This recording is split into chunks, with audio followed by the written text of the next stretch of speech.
Okay, let's dive right into this. Welcome to This Explainer. Today, we're tackling a genuinely crucial skill for the NSW Selective Writing test, mastering the guide format.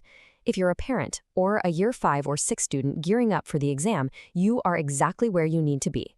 We're going to break down step by step what makes a top-scoring guide. But first, let me ask you a quick question. Would your child know the difference between a procedure and a guide? I know, it sounds like a pretty simple distinction, right? But believe me, confusing these two formats is a massive pitfall. It's one of those things that can literally cost students incredibly valuable marks on test day. And looking at these two examples perfectly illustrates the difference. On the left, we have a classic procedure, how to plant a sunflower. A procedure basically just tells someone how to complete a specific task using a rigid, logical sequence. Dig a hole, plant the seed, water the soil, boom, done. But on the right, look at the guide, a beginner's guide to gardening. A guide is a much broader conversation. It might talk about choosing a sunny spot, what equipment you actually need to buy, or how to deal with pesky bugs. It doesn't just list steps, it helps someone navigate an entire experience. So, what does this actually mean for you? The absolute core purpose of a guide is to provide broader information, advice, and support to genuinely help the reader succeed. As the writer, your main job, your mission really, is to anticipate what a very specific reader actually needs to know. You're not just throwing random facts at them. You're actively anticipating their worries, answering the questions they haven't even thought to ask yet, and offering super practical solutions. Now, strong guides absolutely do not happen by accident. They are built on layers of very clear intention. First up, you've got to identify your audience and lock in a crystal clear purpose.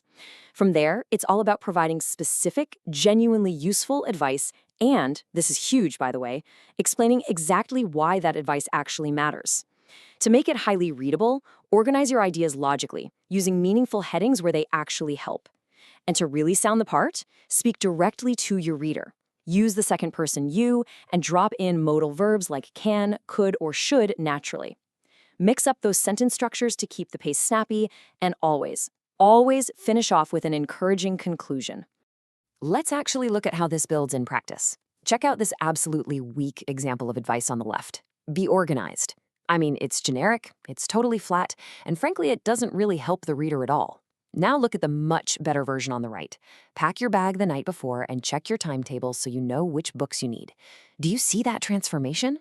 Just by adding specific detail and showing genuine audience awareness, we've completely leveled up a basic piece of advice into a highly sophisticated top-band sentence.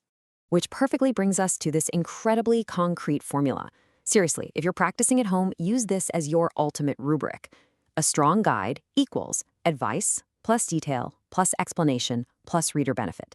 If students can just run their ideas through this simple little framework, they will naturally turn basic, kind of shallow instructions into rich, fully developed paragraphs that examiners absolutely love to see. And speaking of development, let me give you a golden rule right here. Depth always beats quantity. You definitely do not want to write a massive, rambling list of 10 shallow tips. No way. Instead, you want to use this progression. Select, develop, and connect. Pick just 3 or 4 of your absolute best ideas. Develop them using that awesome formula we just talked about. Then connect them logically so the whole piece flows super naturally. Trust me, 3 well-developed sections will outscore a long list of underdeveloped bullet points every single time. Of course, it's just as important to know what not to do. Let's briskly run through some really common mistakes so you know exactly what to eliminate during practice sessions. The number 1 trap, we talked about it earlier, writing a procedure instead of a guide. Other massive pitfalls include relying on generic advice, going totally overboard with bullet points, or just completely forgetting who your audience even is. Watch out for repeating "you should" over and over again too. Oh, and don't waste precious time on purely decorative headings or forcing in fancy vocabulary that feels clunky and misses the tone. And finally, avoid weak, abrupt endings like, "that is all the advice." Yikes. So how do we actually pull all of this off on exam day? Well, the magic number is 30. That is the official NSW rule. Students have exactly 30 minutes to complete one open writing response. And get this, it's done entirely on a computer. That means both your time management and your typing accuracy are a huge part of the challenge.